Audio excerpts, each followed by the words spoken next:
Flooding is a common part of life in Vietnam's biggest metropolis, Ho Chi Minh City.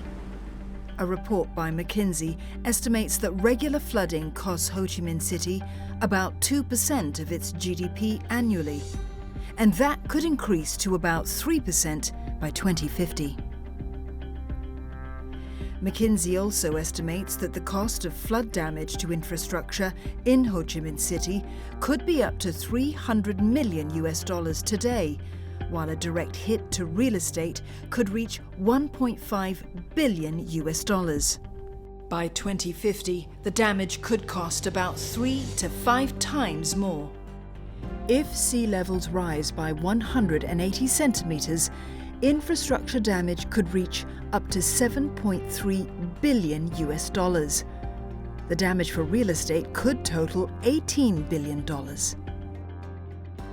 You have airports where just a few millimeters of water on the runways can basically shut down the airport, and it causes big damage.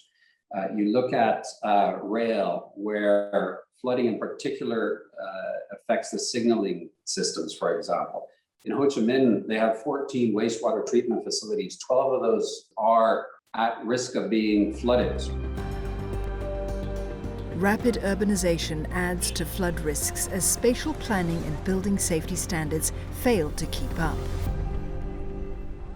People are not really fully aware of the scale of the risks involved. And the actual amount of money that's being put into development in these low-lying areas is astronomical, and it's all at risk. One solution is more sustainable buildings.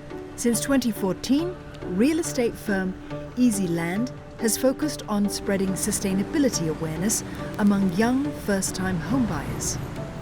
In Vietnam, for the sector that we're in, it is considered affordable when it's under $2,000 per square meter. For our target market, the biggest driver is still pricing. However, right, we want to provide a good quality product. That's why we choose to do sustainable product.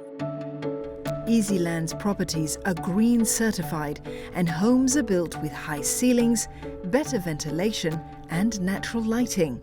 For water consumption, it's a simple matter of choosing fixture. And then the energy consumption part, the biggest thing is actually the orientation of our project.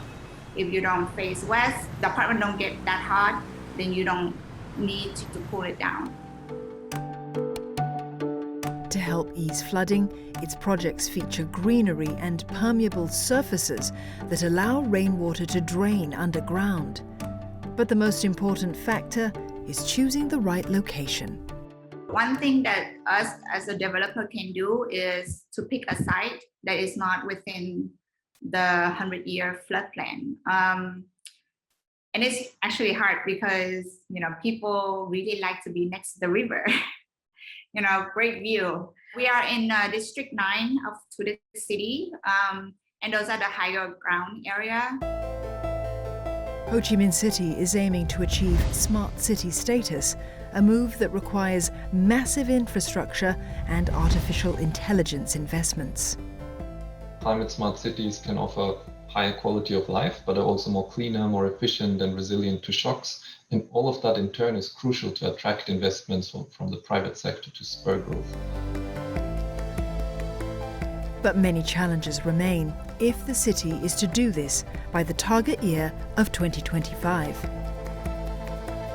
There have to be building regulations. There has to be information available, flooding maps, things like that.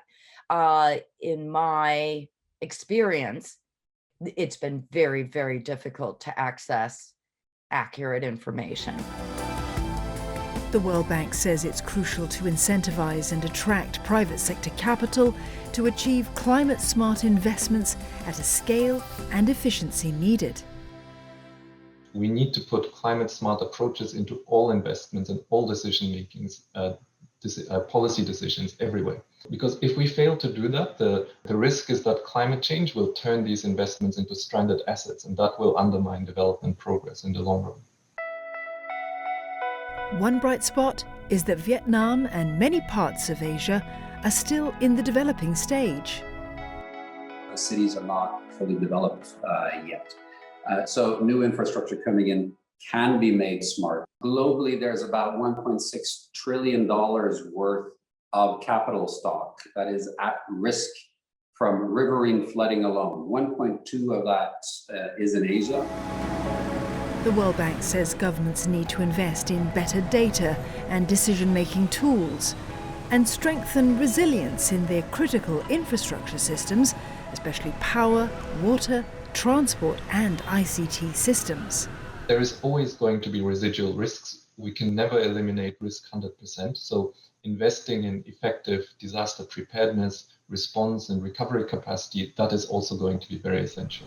In Vietnam, delaying resilience action by 10 years could expose an additional $4.3 billion of economic growth to natural shocks.